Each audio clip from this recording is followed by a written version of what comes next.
اللهم إني أسألك علما نافعا.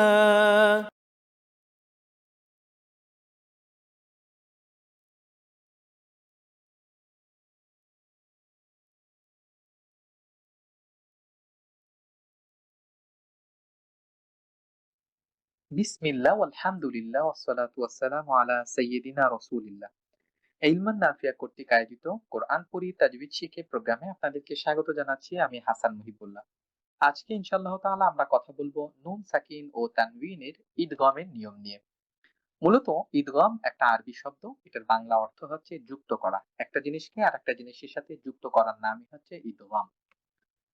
আমরা যদি এখানে দেখি দুইটা নুন পাশাপাশি আছে, যেটার প্রথম নুনটা সুকুন বিশিষ্ট এবং দ্বিতীয় নুনটা হরকত বিশিষ্ট। যখন এই প্রথম নুনটা দ্বিতীয় হরকত বিশিষ্ট নুনের সাথে একত্রিত হয়, যুক্ত হয়, তখন সেটাকে আমরা ইদগাম বলতে পারি। যেমন প্রথম নুনটা যখন দ্বিতীয় নুনের সাথে যুক্ত হয়ে যায়, তখন দ্বিতীয় নুনটা কিন্তু এরকম একটা তাসদীদ বিশিষ্ট হয় এবং তার পূর্ব নির্ধারিত সেই হরকতটাই বহন করে। আর এই তাসদীদের মাধ্যমে আমরা বুঝতে পারি যে এই নুনটার ভিতরে অন্য আরেকটা নুন যুক্ত হয়ে গেছে। আমরা যদি আরেকটা উদাহরণ দেখি, প্রথম হরফটা হলো নুন সুকুন বিশিষ্ট নুন, দ্বিতীয় হরফটা হচ্ছে হরকত বিশিষ্ট ইয়া। সুকুন বিশিষ্ট নুন যখন এই হরকত বিশিষ্ট ইয়ার সঙ্গে যুক্ত হয়, তখন এটা ইয়ায় পরিণত হয় এবং এই ইয়ার উপরে তখন একটা তাসদীদ যুক্ত হবে এবং সেটার মাধ্যমে আমরা বুঝতে পারি যে এই ইয়ার ভিতরে অন্য আরেকটা হরফ যুক্ত হয়েছে। যেহেতু এই নুনটা ইয়ার ভিতরে যুক্ত হয়েছে এবং ইয়ায় পরিণত হয়েছে, তখন আমরা এই ইয়াটাকে দুইবার উচ্চারণ করব। এই যে যুক্ত হওয়া, এটাকেই মূলত ঈদগাম বলা হয়। আমরা এই ঈদগামের ব্যবহারটা আজকে ইনশাআল্লাহ তাআলা দেখব। প্রথমে আমরা এই ঈদগামের নির্ধারিত কিছু হরফ আছে, সেগুলো সম্পর্কে জেনে নিব। ঈদগামের নির্ধারিত 6টা হরফ আছে: ইয়া, র, মিম, লাম, ওয়াও, নুন। একসাথে মনে রাখার জন্য একই শব্দে ইয়ার মালুন এই শব্দটা যদি আমরা মনে রাখি, তাহলে এই সবগুলা হরফ একসাথে আমরা মনে রাখতে পারবো। ঈদগামের প্রকারভেদ: এই 6টা হরফকে দুই ভাগে বিভক্ত করা হয়েছে। তার প্রথম ভাগের নাম হচ্ছে ঈদগামে বা গুন্না, অর্থাৎ এমন যুক্ত করা বা এমন ঈদগাম যেটা গুন্না সহ। এটার জন্য ওই 6টা হরফ থেকে নির্ধারিত 4টা হরফ আছে, যেগুলো হচ্ছে ইয়া, নুন, মিম, ওয়াও। নুন সাকিন বা তানভিনের পরে এই 4টা হরফের কোনো একটা হরফ যদি আসে, তাহলে আমরা প্রথমে ঈদগম করব, অর্থাৎ যুক্ত করব। এরপরে আমরা সেখানে গুন্নাও করব। এখানে দুইটা কাজ, প্রথমে হচ্ছে ঈদগম তথা যুক্ত করা বা মেলানো, দ্বিতীয় যে কাজটা এবং গুন্না করা। দ্বিতীয় আর একটা প্রকার হচ্ছে ঈদগামের, সেটা হচ্ছে বেলা গুন্না। প্রথমে আমরা ঈদগম করব, অর্থাৎ একটা আর একসাথে যুক্ত করব। তবে এক্ষেত্রে এই ধরনের হরফ তথা লাম এবং র এর কোনো একটা হরফ আসলে তখন আমরা গুন্না ছাড়া শুধুমাত্র যুক্ত করে পড়ব। তাহলে প্রথম প্রকারে আমরা যুক্ত করব কিন্তু সাথে গুন্নাও করব, আর দ্বিতীয় প্রকার যুক্ত করব তবে আমরা এখানে গুন্না করব না। তাহলে বা গুন্না মানে হচ্ছে গুন্না সহ যুক্ত করা বা মিলানো, আর বেলা গুন্না মানে হচ্ছে গুন্না ছাড়া যুক্ত করা বা মেলানো। গুন্না সহ যুক্ত করব যখন এই 4টা হরফের কোনো একটা হরফ নুন সাকিন বা তানবিনের পরে আসবে, আর গুন্না ছাড়া আমরা মিলাবো বা যুক্ত করব যখন এই দুইটা হরফের কোনো একটা হরফ নুন সাকিন বা তানবিনের পরে আসে। আমরা এখন উদাহরণ দেখব কোরআনুল কারীম থেকে। প্রথমেই আমরা দেখব যে গুন্না সহ যে 4টা হরফ, এই 4টা হরফ যখন নুন সাকিন বা তানবিনের পরে আসে, তখন কিভাবে আসতে পারে আমরা এটা এখানে দেখব। আমরা যখন দেখতে পাই যে এই ইয়া, ইয়া ওয়াও মিম নুন বা ইয়া নুন মিম ওয়াও, এই হরফের প্রথম যে হরফটা যখন নুন সাকিন বা তানবিনের পরে এই ইয়াটা আসে, তখন এই নুনটা ইয়ার সাথে যুক্ত হবে এবং তখন আমরা নুনটাকে উচ্চারণ না করে সরাসরি মিম দ্বারা ইয়াকে যুক্ত করব। তখন আমরা বলবো ফামাই ইয়াস্তামি', ফামাই ইয়াস্তামি'। প্রথমে মিম দ্বারা আমি যে ইয়াকে যুক্ত করতেছি, এটার নাম হচ্ছে ইদগাম। ফামাই, নুনকে বাদ দিয়ে মিম দ্বারা সরাসরি যে আমি ইয়াকে যুক্ত করতেছি, এটার নাম হচ্ছে ইদগাম। যেহেতু আমি মিমের সাথে ইয়াকে যুক্ত করতেছি নুনকে ছাড়াই, এবং এখানে যে আমি কিছুটা দীর্ঘ সময় গুণনা করতেছি, এটার নাম হচ্ছে গুন্না সহ। অর্থাৎ প্রথমে আমি ইদগাম করলাম, পরে আমি গুন্না করলাম। তখন আমি পড়ব ফামাই ইয়াস্তামি', ফামাই ইয়াস্তামি'। অ্যারাবিয়ান কোরআনে এই ইয়ার উপরে তাসদিদ থাকবে না, আর আমাদের ইন্দো পাক কোরআন তথা উপমহাদেশে প্রচলিত কোরআনে সবসময় এই ইয়ার উপরে একটা তাসদিদ থাকবে। দ্বিতীয় উদাহরণ যদি আমরা দেখি, আম্মান ইউজিবু ছিল, নুন সাকিনের পরে ইয়া আসছে যেটা ইদগামের হরফ। তখন আমরা এই নুনকে উচ্চারণ না করে বরং নুনকে আমরা ইয়ার ভিতরে ইদগাম করব এবং ইয়াটাকে আমরা দুইবার উচ্চারণ করব। ফলে এই নুনটার উচ্চারণ হবে না, মিমটা সরাসরি ইয়াকে ধরবো এবং অ্যারাবিয়ান কোরআন বা অ্যারাবিয়ান ফন্ট অনুযায়ী এখানে কোনো তাসদিদ থাকে না। আমরা নিয়ম মেনে এখানে আমরা গুণনা করব।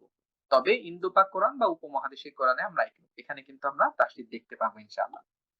এবং তখন আমরা এরকম পড়বো আম মাই মাই, তখন কিন্তু আমরা বলবো না আম মান ইউজিবু, বরং আমরা বলবো আম মাই ইউজিবু। কেন আমরা নুনকে উচ্চারণ করব না? কারণ ইতিপূর্বে আমরা বলে আসছি নুনটা ইয়ার সাথে মিলে যাবে বা যুক্ত হবে, এটাকেই বলা হয় ইদগাম। তাহলে কেন আমরা গুণনা করতেছি? কারণ এটা ইদগামে বা গুণনার হরফ, এই জন্য।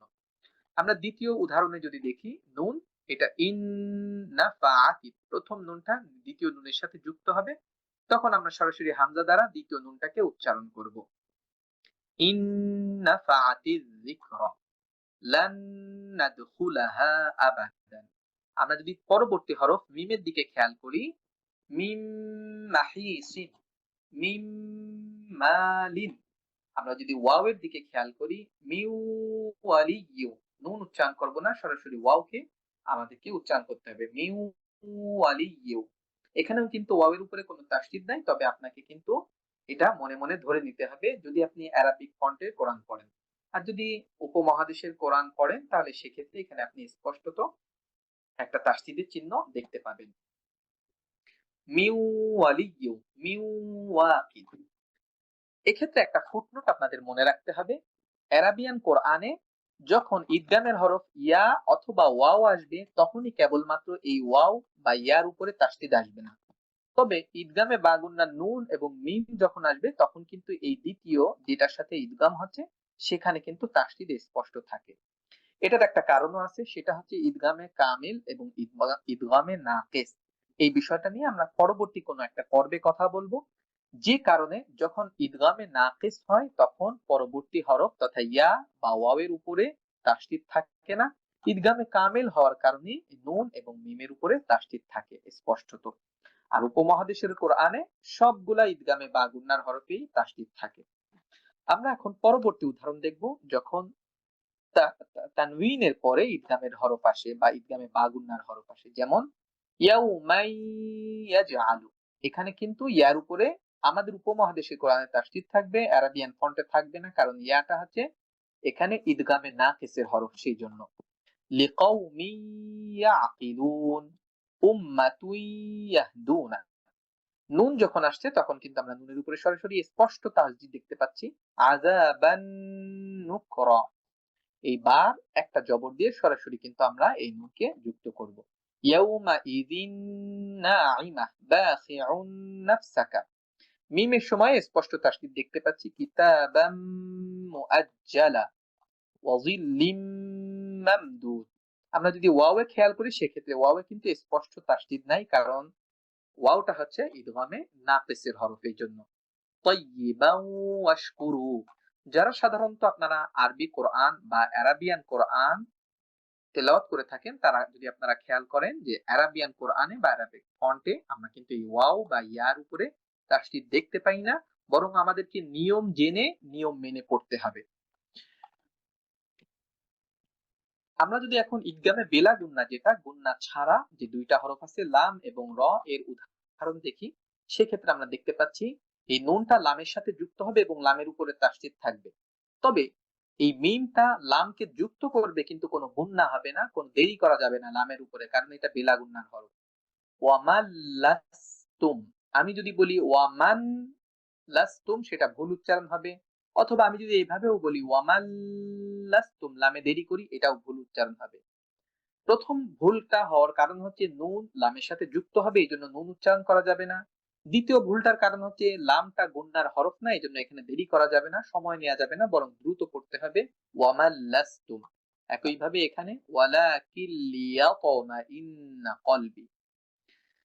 আমরা যদি র এর উদাহরণ দেখি, মির রিজকিল্লাহ, এখানে আমি যদি নুন উচ্চারণ করি মিন রিজকিল্লাহ, এটা কিন্তু অশুদ্ধ উচ্চারণ হবে, বরং আমাকে বলতে হবে এই নুনটা র এর সাথে যুক্ত হয়ে যাবে এবং র দুইবার উচ্চারণ করতে হবে, মির রিজকিল্লাহ। আমি যদি এই রতে দেরি করি মির রিজকিল্লাহ এভাবে বলি, সেক্ষেত্রে সেটাও কিন্তু অশুদ্ধ উচ্চারণ হবে। এক্ষেত্রে আমাদেরকে আরেকটা জিনিস মনে রাখতে হবে, এই রটা কিন্তু পাতলা করে উচ্চারণ হবে, কারণ র এর নিচে জের আছে, আর র এর নিচে জের থাকতে র পাতলা করে উচ্চারণ করতে হয়, যেটা আমরা র উচ্চারণের ক্লাসেই শিখে আসছি। ওয়ালাকির রহমাতান, আমি যদি বলি ওয়ালাকিন রহমাতান, এটা ভুল উচ্চারণ। আমি যদি বলি ওয়ালাকির রহমাতান, এটাও ভুল উচ্চারণ, কারণ রতে দেরি করা যাবে না, বরং বলতে হবে ওয়ালাকির রহমাতান। এই ছিল আজকে আমাদের ঈদগমের আলোচনা।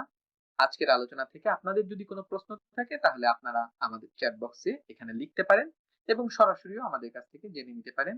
আজকে এ পর্যন্তই। পরবর্তী পর্বে আমরা নতুন কোনো একটা বিষয় নিয়ে কথা বলবো ইনশাআল্লাহ তাআলা। আপনারা যারা প্রশ্ন করতে চান এবং যারা এই হরফগুলো বা এই বাক্যগুলো উচ্চারণ করতে চান, তারা এক এক করে হ্যান্ড রেইজ করবেন, আমি আপনাদের কাছ থেকে এক এক করে শুনবো ইনশাআল্লাহ। আসসালামু আলাইকুম।